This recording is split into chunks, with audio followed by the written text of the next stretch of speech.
Dear Dyslexia, it's me, Vernon.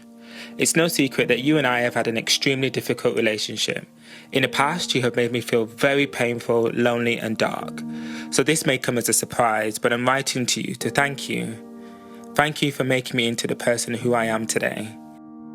As a child, I lost count of the number of times people would laugh at me and make me feel totally stupid and insecure and exposed because of you.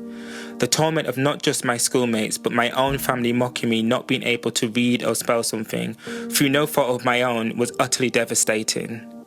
In my early teens, do you remember how teachers would dismiss me for having a low attention span and being uninterested? They should have spotted that you were there, instead of writing me off as a no-hoper with a bad attitude to learning. Maybe they did suspect that you were there, but they didn't know how to handle you. We'll never know. It was my mum, wasn't it, who said that you must be to blame when I was struggling with my homework one time. By then, I had almost finished school. I remember having to do a written test and my words were beautifully written neat, but my letters like D's and P's were backwards. After that, there was no formal support.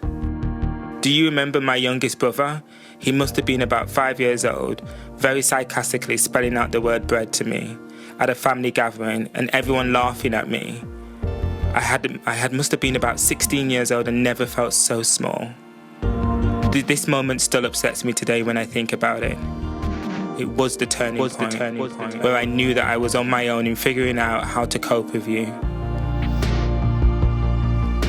I know that you are a hidden disability and everyone touched by you has their different experience, and you majorly affect my world. I am very dyslexic. It's because of you that I am an incredibly visual person, which has influenced a fresh approach to my profession. Hairdressing has been a saviour enabling me to express myself and change something bad into something great. Positive change has happened because I have constantly asked questions, challenged, and I have found ways in working with you. Big thanks to the software from the iPhone that types, spoken, spell check. I have also appreciated that you are an important part of who I am. You will always be a constant heavyweight for me to carry, but I still find you extremely frustrating. But now I am in charge. I tell people that you are there. I don't try to hide you, which is empowering.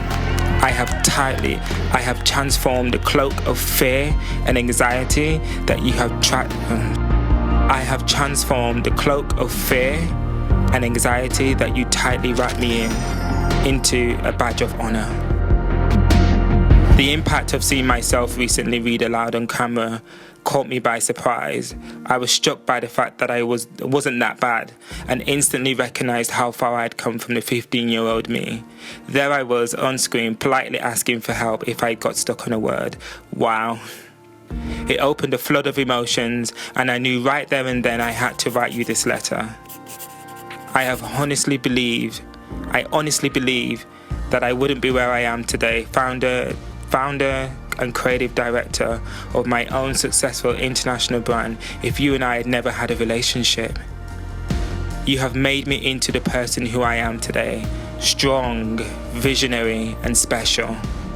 I owe you one. Bet you never thought you'd hear me say that, did you? Thank you. Yours, Vernon Francois.